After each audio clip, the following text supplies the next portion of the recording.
Alrighty, so this video did take me quite a while to sort of compile and cut all of the extra small bits out and make sure that it was all as concise as I could make it. So if you would like to leave a like or maybe even subscribe if you're not already, that would be greatly appreciated. But let's hop into this thing. So the biggest thing to note before we hop into the actual fight itself, while Floor 1 is playing out right here, the biggest things you want to know are the gear and card set probably. The card set that I'm using is actually the Deer card set because it gives you basic stats, which is just kind of what you can use to be a little bit tankier, do a little bit more damage, defend against yourself a little bit more. So it's not the single race card set for the Dogs card set, I guess, because obviously we're not using a single race team here. If you're still using the Goddess team, you could definitely do that, but I think this team works out a lot better, and now that I've swapped over to it, I'm consistently beating Floor 3 each week. Obviously, I'm not doing it alone. I'm doing it with a little bit of help, which is very helpful for me, obviously being able to beat it each week.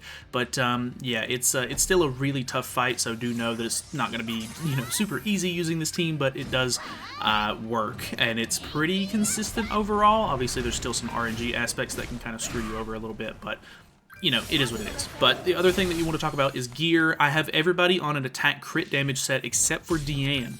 Normally, because she's the tank, you would kind of want her to have like HP defense or something, but instead I have her on an attack defense set, and I have the bottom right piece of her gear, which is the orb. I have that replaced with a rare piece with recovery rate rolls on it, which sounds really odd, but it's going to help her actually sort of heal back up a decent amount after each phase, which is super, super helpful. And you want her on the attack defense set because you want her to have the lowest HP out of your entire lineup, so that way you can actually, tank. Like, I don't know what it is about the boss itself, but he pretty much only targets you if your health is like the lowest. So to get her to be the main tank here, we have her set looking really, really bizarre. It looks like we're moving into Phase 2 right here. The only real thing that you need to know about Phase 1 is that if you put up a stance, he does have a stance cancel card, so you normally want to kind of save those until either the end of the phase where you know you're going to kill and you're going into Phase 2, or you can just save it for Phase 2 in general. The biggest thing that you want to make sure that you're doing is you're not wasting your Pierce cards, because if you don't know, the last phase of Floor 1, he has a gauge that gives him immortality, and you can't kill him until he reaches 0% on the gauge, and to deplete that gauge, you're going to need a lot of Pierce cards, preferably higher ranked Pierce cards, because they actually deal more sort of like percentage to that gauge. But yeah, you can see here I got a really, really good merch with Freya cards, which was awesome. And the basic gimmick to Phase 2 right here is that he has these damage reduction stacks at the top. You can see he still has one at this point right here. You're basically going to be using stance cancel cards, which if you have the Freya relic, it actually has a stance cancel built into her single target flood card, which is just super, super helpful. Obviously, if you're using a different team, it might be a little bit tougher because I think most cards that have stance cancel effect are on level 2s, unfortunately. But if you do end up building her relic, which I would highly recommend if you do plan on focusing on the snake, it helps out a lot. So definitely do that. In this first floor, you don't have to worry about it too much. You can just stance cancel all you want, and it's not going to be the biggest deal in the world. Later on in the later phases, you do have to be a little bit more hesitant with your stance cancels, but for this one, if you have them, go ahead and use them. It's not going to really hurt you at all. Plus, you don't want to have too many like really heavy hitting cards going into this last phase, and I know that sounds weird, but if you go into Phase 3 right here and you get him below 30% HP, he's actually going to gain 2 attack-related stat buffs that are very significant. I can't remember exactly how much they are, but they deal a lot of damage once he gets them. So you want to keep him above 30% HP at all times until you have completely taken the entire immortality gauge down, and you're basically just going to be using your Pierce cards in this phase. If you have a gold Pierce card, the Pierce itself gives a good modifier to it, and gold cards, like the higher rank cards, have a multiplier as well to the gauge. So on a level 3 Pierce card, you're going to be depleting the gauge by 50%, which is really, really good. I think a regular gold card removes 25% of the gauge, and ultimates on level 2s remove 10%, while level 1 cards only remove about 3%. Obviously, like I said, Pierce cards have their own sort of modifier that goes onto it as well. I want to say a level 1 Pierce card is like 7% or something. I'm not 100% sure on that. Yeah, if you can get a gold Pierce card, hopefully, you know, I've had several runs over where I just cannot pull extra Pierce cards to save my life, and I just end up having a really long and stalled out run, or I just have to end up resetting because I just end up, you know, not being able to do much while I'm waiting and my hand gets clogged up with ultimates and stuff. But yeah, it can be very RNG heavy on this one. It's really annoying sometimes, but it is what it is. That's kind of just how the actual, you know, mechanic of the fight works. So once you get his bar all the way down to 0 here, you want to just kill him off. If you can use either the Magelda ultimate last, so that way she's life-stealing a whole lot to get her back up to full, or you can use a Deanne stance last. Just make sure that you're at least dealing some decent damage with Magelda as well, so that way you can get her all the way back up to full, and then that your party is pretty much topped off going into the second floor here. So floor 2 is going to be a little bit, you know, heavier on mechanics. You can see at the very top he has this sort of blue immortality buff, which is a little bit troubling because you basically, if you remove that too early, he gains like a ton of extra stats and he'll just basically insta-kill you. So you want to make sure that the very last card that you're using on this phase is Melly's ultimate. In this situation, you basically just want to use a buff cancel card to kill him. The big problem is after the first turn, he's actually going to put a buff on, I want to call it adaptation. I'm not 100% sure what the actual name of that buff is called, but it's the same one that the blue spring, like Golden Wings Elaine has, where you just gain HP back after each hit. It's kind of like a Tarmia Link in a way, but basically you're going to, I think maybe it's on after his second phase, you can see that he's going to use a buff card here. He basically is going to put that up. It's going to regen a certain amount of his HP back after each of the hits, which is going to help you, or it's going to kind of hinder you from keeping him as low as he, you know, necessarily would be. But you want to just keep using Magelda cards in this scenario because I'm gaining HP or ultimate move gauge every time she uses a card, and then you can actually use your DN stances and everything just as much as you want here. He doesn't have a stance cancel. You don't have to worry about saving specific cards or anything like that for this phase specifically, so you can kind of use whatever you want. You can see I've already used the Freya Pierce card at this point, but yeah, just the big thing to note is obviously you can see he's putting a lot of these corrosion debuffs on, so if you can get Magelda cleanses, so that way you can regen HP from that, or, you know, make sure that you can get some Deanne ultimates or something like that, so you can just heal back, because those are actually going to take a lot of your damage down, or your HP down. So make sure that you can sort of keep that in check while also making sure that the last card that you use is the Melee ultimate, so that way it will get rid of that buff, it will actually kill him, and then you can move swiftly into the second phase.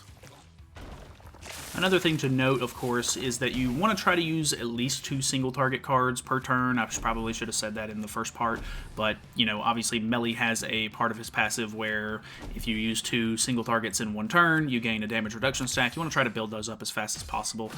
You can see that I'm actually using the Magelda ultimate first before killing with Melee, even though I could have just killed with Melee straight up there. Basically, I'm just doing that so that way Magelda is life-stealing as much HP back, and I don't have to worry about her specifically needing a heal, because she typically takes the most damage. I think I'm using an attack crit set on her just so that way she can deal more damage and lifesteal more back, I assume. I have an HP defense set that I've used on her in the past, but it kind of just makes her damage really pitiful, and I mean, most of the time, if you get your, you know, cards right, then Deanne should be tanking most of this, but yeah, let's talk about floor 2, or phase 2. So the big thing to worry about with this phase specifically is healing is going to be quite an issue. I actually went into this phase with full health during this run, so I was able to pretty much just use my 2 Freya stance removal cards to get rid of 2 of those stacks that he has, which is really nice. That way I'm going to be doing more damage overall. But do note that you want to try to heal yourself, or, you know, try to get as much HP on your characters before stance removal as possible, so that way you can actually make sure that you're not going to be infected here, because when you use a stance removal card, he infects your entire team for 2 turns, which can be a real hindrance. So if you're not able to tank for those 2 turns and make sure that you're going to be able to survive because you're not going to be able to heal at all, it could potentially be a very big issue. So make sure before you stance cancel that you're using heals and everything, because that is going to be a big problem. That's pretty much the whole gimmick for this phase, if I'm not mistaken. I don't think that there's really much else. I mean, he does put up this stance, which can be kind of annoying. If you get hit by the stance, it's going to infect the unit that actually attacked, so the counter itself kind of hits you, puts an infect on that one specific character. So if you can, make sure that you have a Meliodas ultimate here to remove the stance, or a Freya single target, so that way you can actually get rid of that whenever he puts it up, so that way you don't have to worry about getting, you know, I guess, infected there. But obviously once you use it, you're going to get infected across the whole board. I guess just make sure that you don't have to take any sort of unnecessary damage from the counter in the first place is really the big thing here. It doesn't really matter how many of those damage reduction stacks he has on. If you have big ultimates or just big heavy hitting cards in general, you can deal pretty good damage through it anyway. So you can see here, I think the Pierce card here alone is going to kill, and then I'm basically just trying to merge cards for bigger damage, and then just trying to clear out as much space in my hand as possible for extra card draw. Alright, so for Phase 3, there is quite a lot going on with this phase. So you're going to have to rely on some RNG here. You can definitely get screwed if you get too many, you know, just weak cards in general. The basic gimmick of this phase is he's going to put on a blue damage reduction stack every single turn. That's not like the real big problem here, but you want to make sure that you're getting him below 50% HP and keeping him there at the end of each one of your turns. As long as he is below 50% HP when your turn ends, he will actually lose 33% of his immortality gauge, and on the last phase it'll actually take 34%, so that way he's all the way down to 0. So you basically have to keep him below 50% for 3 turns in a row, which can be very hard if you're not pulling the right cards and everything. Megilda helps a lot in this scenario, just because she can give you extra ultimate move gauge and everything like that. But like I said, if you just keep pulling bad cards or whatever the case may be, you can kind of just, you know, end up fumbling a little bit, and the damage reduction stacks do hurt you a little bit. But if you can get Meliodas' ultimates or anything, you can use that to remove the stacks, which will help you just deal more damage overall, which does help, of course. But he does regen a pretty decent amount of his HP. You can see he does have like an attack, or I think it's an HP related stats buff, which is kind of troublesome. And on top of that, at the beginning of each one of your phases, or your turns here, he's actually going to apply 3 corrosion stacks to you, which is very annoying. So on top of having to worry about doing a lot of damage, you do need to worry about making sure that you're cleansing off those debuffs, or making sure that you can get your Deanne ultimate or some sort of healing, depending on the team that you're using, to make sure that you can be at full health if at all possible. This team that I'm using does have pretty good ultimate move gauge removal. So I can either use the Megilda single targets, or if I have enough ultimate move gauge on Deanne, I can use her attack card to remove some ultimate move gauge, so I don't have to worry about the ultimate as much. It is quite troublesome. If you get ulted on, you will probably die because of just all of the extra debuffs and everything that you have on you. It's really hard to sort of keep all of this stuff in check, but unfortunately, that's just the way that it's designed. I'm not entirely sure. I'm really hoping when a Nidhoggr character comes out, he has some form of rank up, so that way you can make your cards hit heavier more often, or, you know, it'll help with the gimmick in floor 1. I'm not entirely sure what to do about it, but yeah, once you obviously survive for 3 turns, you just need to take off the rest of his HP bar, and then you're pretty much good to go. Like I said, just like in the first floor, make sure that you're either ulting with Megilda to lifesteal a whole lot back, or put up a stance and try to ult with Deanne, so that way you're just, you know, getting a ton of healing and going in as topped off as you can possibly be. Alrighty, so we're getting into the part where I'm not completely familiar with, because I do have someone helping me beat this each week, but he has given me notes here. I'm going to try to go over them as much as I can to sort of give you the big picture here, because he does help me sort of pick the cards and everything. But basically, you can see I'm using a very specific set of cards in turn 1. I am stancing up, so that way Deanne is taking all the damage. I am using both Megilda cards and then the single target from Melee, and hoping that I draw additional Megilda cards. If I do not, it's basically just a quick reset, because if you wait too long in this phase, it just really starts to go very poorly. So if you can beat it in 3 turns, it is completely manageable, completely doable, and then you're over and done with it, and you can move on to the next phases. I don't know if that's entirely the best way to do it, or if you could potentially stall it out longer, but this is just going to save you a lot of heartache and trouble. But basically, if you go into turn 2, you're going to use the Megilda cards and try to get everyone's ultimate if you can, and then try to grab your second gray debuff, or your damage reduction stack with Melee if possible, so that way you're taking less damage overall. You can see that each phase on this floor is actually going to have an immortality gauge, which is kind of hard to deal with, but the ultimates on this phase are actually going to bring the gauge down by 20% on its own, and specifically, if you can, it's nice to be able to kill this phase with Miguelda, so that way you get as much healing as possible going into the next phase.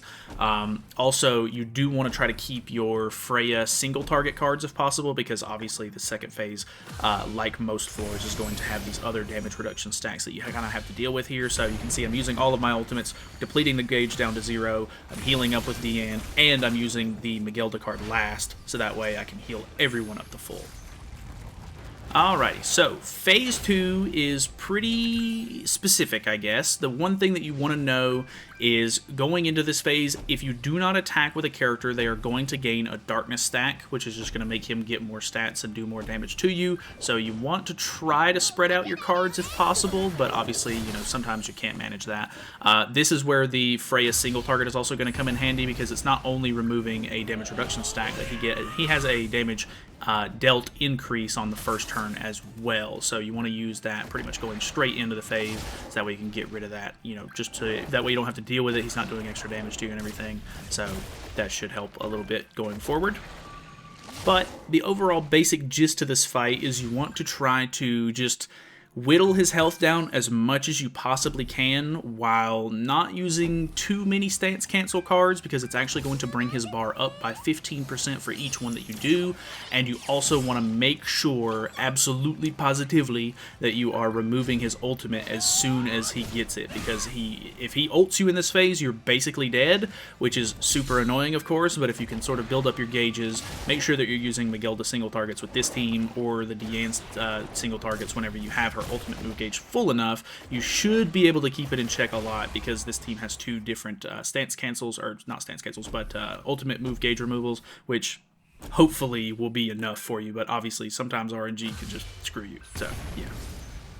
Another thing to note is that to actually remove percent from his bar on this phase, it's a little bit more specific than other phases. You actually need to use taunt cards, buff cards, ultimates, or recovery skills, which is very weird. Like, it's a very weird lineup of cards that you can use, but those are the ones that are actually going to be removing like percentage from his gauge. I think it's around 5 to 6% per card. I'm not 100% sure, but you can kind of see if you sort of zoom in as I'm using different cards, you'll see the different amounts or whatever. I'm not sure if the extra percentage that it takes sometime is damage dependent or what the deal is there, but just making sure that you're throwing the ultimates out, keeping him as close to dead as possible, so that way as soon as you can deplete the whole gauge, you should be okay. So like whenever he puts up the stance here, you want to make sure that you're removing the stance with the stance cancel card if possible. I don't know that you want to take too many counterattacks from this one. I don't even know if you can really. I don't really remember a scenario where I wasn't able to remove the stance here, but I assume if you can't, it's just going to create a whole another mess of problems. So making sure that you can remove that whenever you can is obviously very, very good, and then just sort of whittling down the bar from there. So he actually also has a note in here that says if you do get ultimate, or if he gets his ultimate and he uses it on you, it's actually going to do a 50% extort for 2 turns, which is absolutely ridiculous. So if he attacks after he ults, you're basically dead unless you have some sort of cleanse to like get the extort effect off of you. But overall, it's not too bad. I've never had too many issues with the first 2 phases on this floor. Obviously, like I said, the first floor itself, if you don't get that specific Miguelda draw, we normally just reset, but obviously you might be able to try to play that out if you really want to try, but it might just go a little bit smoother if you can just go for the 3-turn sort of kill there on the first phase, and then the second phase just making sure you have the ultimate removal while you're sort of whittling down the gauge is the definite play here. So you can see, unfortunately, he puts up another stance. I stance up. I use the ultimate the ultimate with melee because it has stance removal on it, and then I'm just kind of using other cards that I can to sort of whittle the gauge down. You can see he does gain bar there because I removed the stance, which is very unfortunate. But the rest of this is literally just me kind of whittling it down. So it definitely, this one's super time consuming, and the last phase is no exception to that. The last phase is insanely long. It takes like like several phases to even, you know, get his bar all the way down. It took me about an hour and 40-ish minutes, I think maybe even 50-ish minutes to get through this entire like 1 through 3 floor run. So obviously it's kind of time consuming, but I would say that getting this done in less than 2 hours for the entire week is actually pretty decent, considering we don't even have like a character for this, you know, specifically just yet. There has been obviously a live stream announced and everything, and I'm really hoping that the character that they come out with ends up being a Nidhoggr character, because this boss is so annoying, man. But either way, I should be finishing this up after this turn right here, because you can see he has 1 gauge right here where actually I think I do end up stalling for 1 more turn, because I've got to use the stance cancel, because you do not want to attack into that stance there. So, yeah, I'm just going to be a little bit more whittling down. I'll be back whenever floor 3 starts.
Okay, so the big gimmick here with this phase is you can see he has a lot of gray buffs on. The one that he has the most of are actually these weird HP recovery stacks.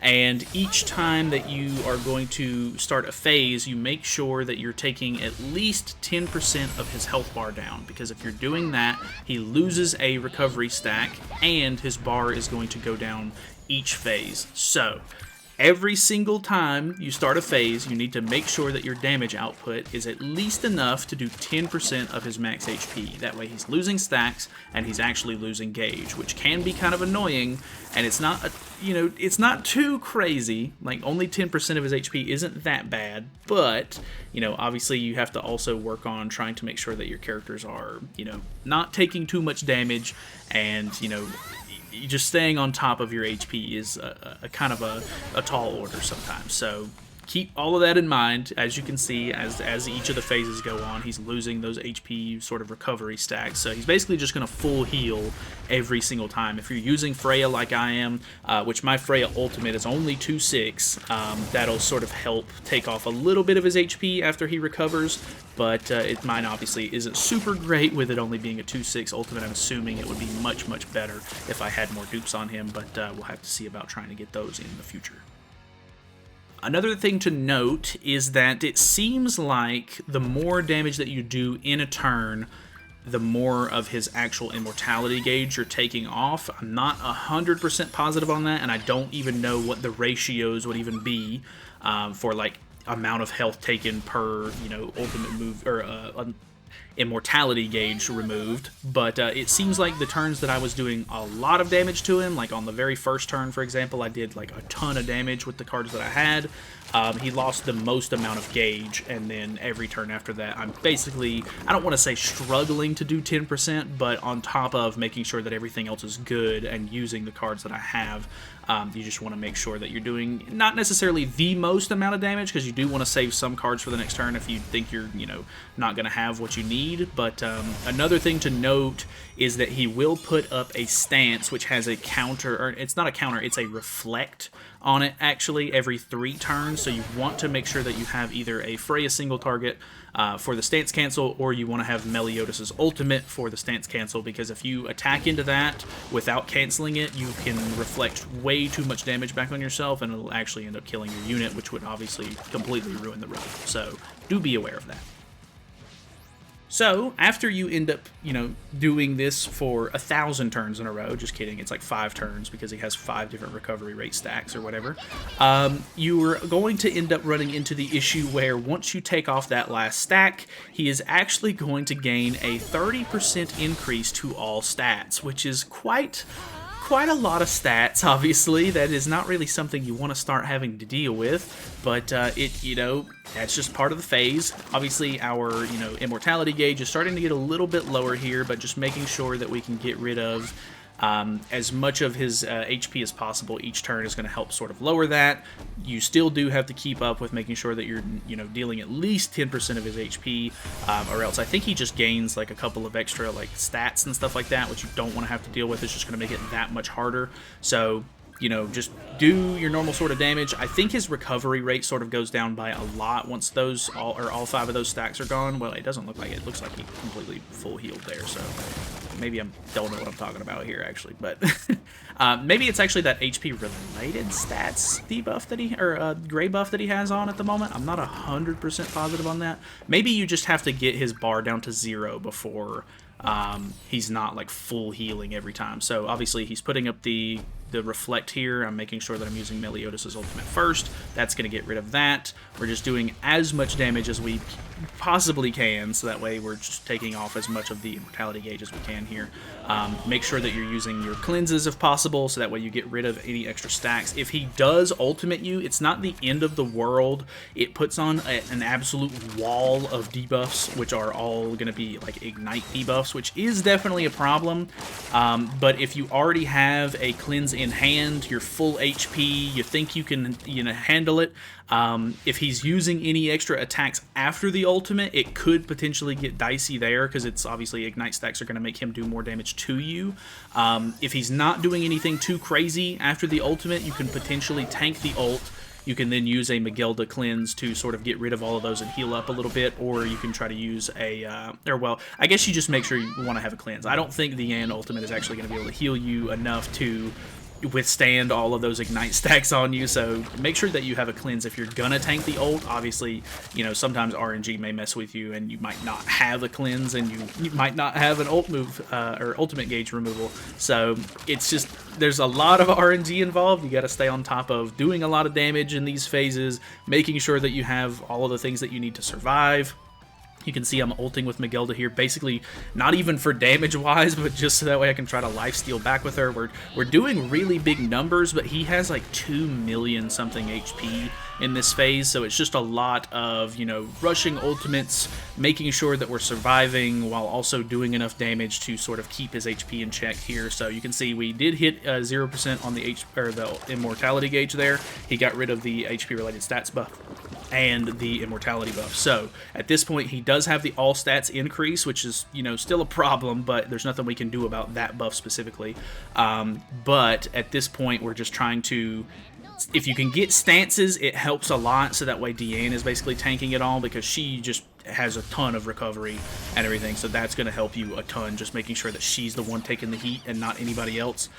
Making sure that we're removing ultimates, because you can see his ultimate gauge is full, and then on top of that, at this point he doesn't have insane regen, so we're just trying to do as much damage as possible, get ultimates to do more damage, trying to whittle down the HP, and eventually once we get it all the way to 0%, we are basically good to go. So I'll leave you guys with the rest of this footage. It's just going to be me sort of putting together the rest of the damage that I need to whittle all of the HP down. But yeah, this has been quite interesting. Obviously, I don't know Floor 3 quite as well as I would necessarily want to, but with the Ragnarok live stream happening next week as of the time of me recording this, we could potentially see a Nidhoggr unit coming out. So just in case you guys didn't have the Nidhoggr unit going forward, or you're not able to summon for him, or whatever the case may be, this is the team that I have been using to beat Floor 3 without one, and yeah, it should hopefully help you guys out. Even if you don't have this specific team, which I understand some of you might not. I have confirmed that you can do this without Deanne's Relic, but it is obviously going to be a little bit tougher. I am getting damage increase and everything from that Relic, which is super nice, just being able to do a little bit extra. So that's obviously very good, but you can definitely do it without it. It's just going to be a little bit tougher, and honestly, this boss is just so hard, man. I absolutely hate doing it every single week, but getting on top of the relics and stuff like that is obviously very beneficial for me as a content creator. So yeah, I'm kind of just forcing myself to do it, but hopefully it'll just get easier in the future. But either way, thank you guys so much for watching. Hopefully you guys enjoyed the video. If you have any questions or anything, leave them down in the comments below. I will leave a written guide for Floor 3 down there as well, so that way you guys can sort of read over that. That's the guy that's helping me out. Shout out to Konata, he's my mod. He's sort of given me sort of like a written guide, because he's the one that's helping me do it each week. So yeah, if you have any questions, I'll try to either ask him and sort of get a reply for you, or if I know the answer, obviously I'll just let you know. But that is it from me. I'll leave you guys with this footage, and yeah, feel free to subscribe, all that good stuff. Hopefully you guys enjoyed the video, and I will see you guys later on.